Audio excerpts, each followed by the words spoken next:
जय श्री गणेश। नमस्कार, मैं आचार्य संजय द्विवेदी। मेरे समस्त प्रबुद्ध दर्शकों का मेरे चैनल पर हार्दिक स्वागत है।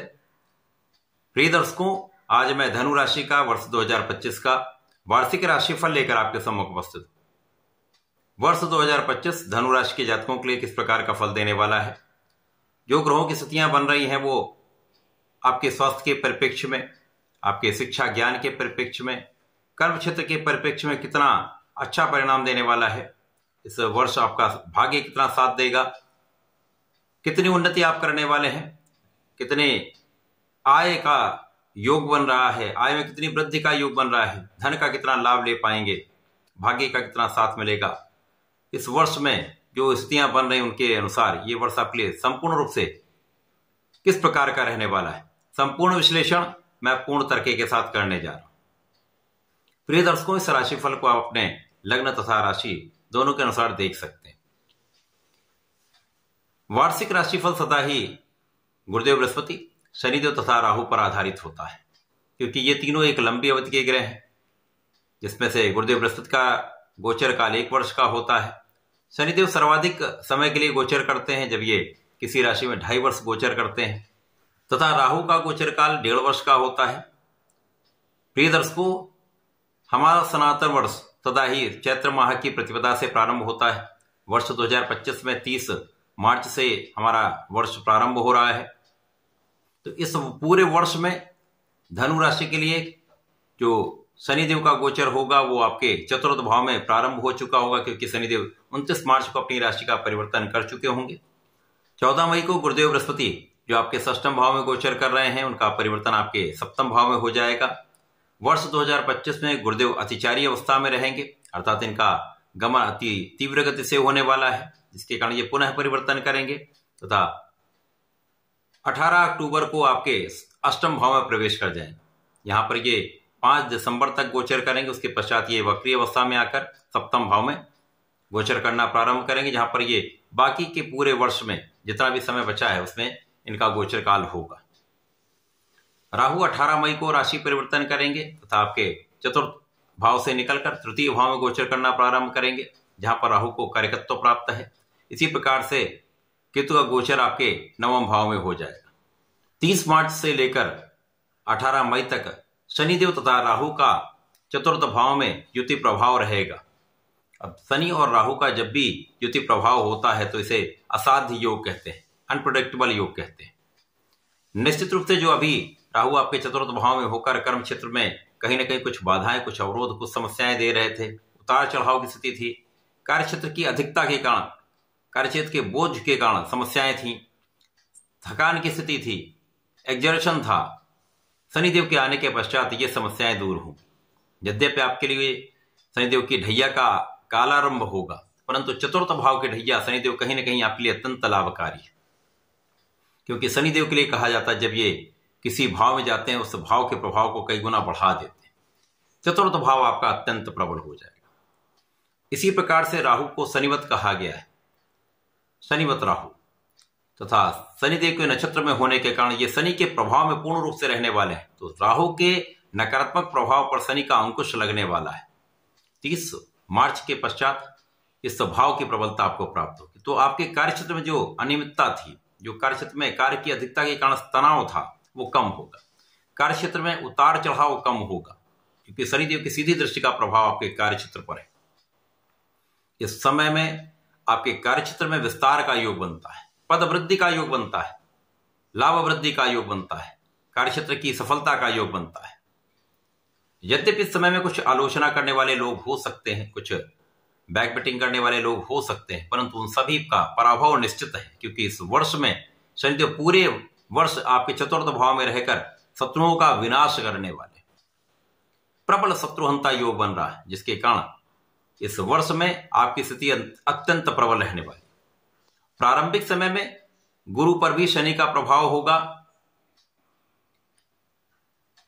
तो इस वर्ष में कहीं ना कहीं स्थान परिवर्तन का भी योग आपके लिए बन रहा है। मार्च से लेकर और 14 मई के बीच में स्थान परिवर्तन का भी योग बनेगा।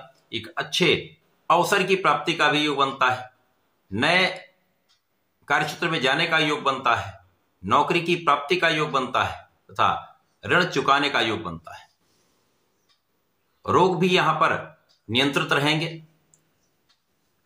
इसी प्रकार से इस समय आपकी कानूनी समस्याओं में आपका पक्ष अत्यंत बलवान रहने वाला है, आप विजयी रहने वाले हैं।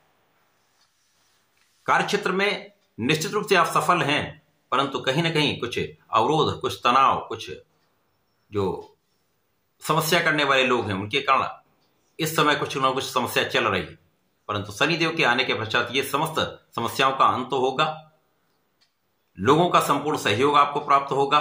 यदि व्यापार में है तो व्यापार में जिन लोगों के साथ आप कार्य करते हैं, जहां पर आपका कुछ धन फंसा हुआ था, वो धन भी आपको प्राप्त होगा, लोगों का संपूर्ण सहयोग भी प्राप्त होगा। तो जो लोग अपने प्रोफेशन में हैं उनके लिए नए नए कॉन्ट्रैक्ट की प्राप्ति हो सकती है, नए अवसर आपको मिल सकते हैं। इसी प्रकार से जो लोग राजनीति में हैं उनके लिए बड़ा अवसर है। यहां पर राहु की कूटनीति तथा शनि का प्रभाव जो आपके सतत प्रयास को दर्शाता है, आपके निरंतर परिश्रम को यहां पर दिखाता है।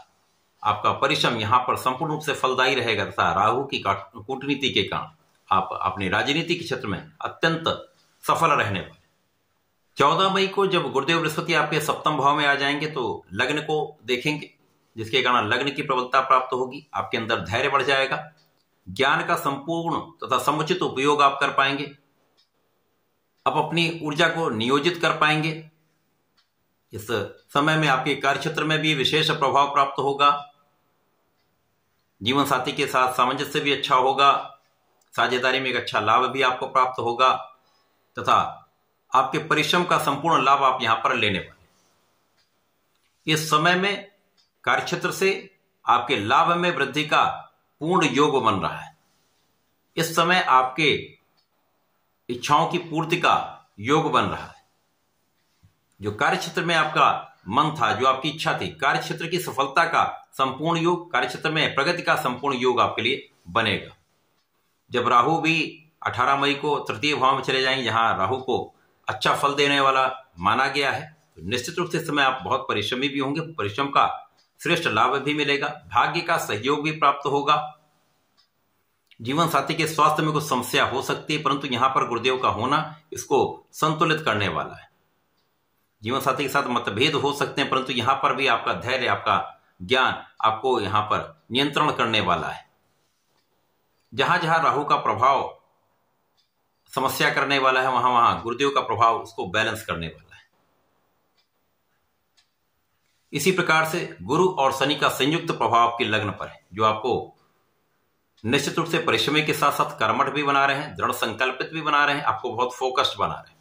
धनु राशि के जातक वैसे भी फोकस्ड होते हैं। यहां पर गुरु और शनि का संयुक्त प्रभाव आपको महाबलवान बना रहा है। आपके सामर्थ्य में कई गुना वृद्धि हो रही है, आपकी क्षमता, आपके एनालिसिस में कई गुना वृद्धि हो जाएगी। आप सोच विचार कर कार्य करेंगे, प्रत्येक चीज का अन्वेषण करके कार्य करेंगे तो सफलता 100% मिलेगी। अब जब गुरु आपके अष्टम भाव में जाएंगे तो यहां पर यद्यपि कुछ स्वास्थ्य समस्याएं हो सकती हैं, खाने पीने पर आपको नियंत्रण रखना चाहिए, परंतु आपकी संपूर्ण सुरक्षा होगी। विदेश से अच्छा लाभ मिलेगा, व्यय होगा, परंतु वो व्यय आपके किसी न किसी अच्छे कार्यों के लिए होने वाला है, धर्माचरण में होने वाला है, आध्यात्मिक यात्राओं में हो सकता है, पूजा पाठ में हो सकता है, तो अच्छे कार्यों में आपका व्यय होने वाला है। इसी प्रकार से धन वृद्धि का संपूर्ण योग बनेगा। धन की प्रबलता आपको इस वर्ष प्राप्त होने वाली, कार्यक्षेत्र में सफलता भी मिलेगी, धन की प्रबलता भी मिलेगी, आपके इच्छाओं की पूर्ति भी हो। इसी प्रकार से गुरुदेव का जो दृष्टि प्रभाव है शनिदेव पर भी होगा, चतुर्थ भाव पर भी होगा। तो निश्चित रूप से इस वर्ष में आपके सुख संपदा का योग बनता है, ऐश्वर्य वैभव वृद्धि का योग बनता है, भूमि भवन वाहन के लाभ का योग बनता है, सुख साधन के वृद्धि के साथ सुखों के उपभोग का योग बनता है।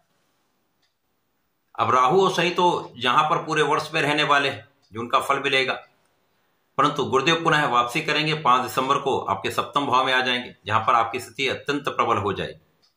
जब इनका सीधा प्रभाव आपके लग्न पर होगा और राहु पर भी होगा, तो राहु को ये नियंत्रित करेंगे, परिश्रम को बढ़ाएंगे, तो आपके लाभ में वृद्धि करेंगे।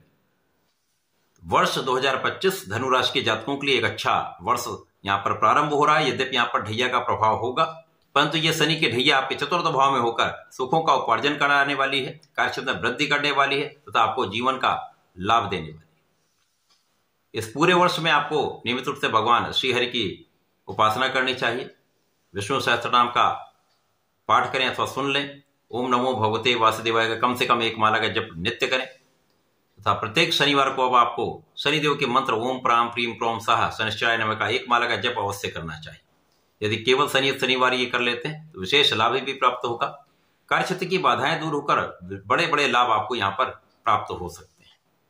तो ऐसा करके इस वर्ष का उपयोग करें, लाभ लें। धन्यवाद, नमस्कार।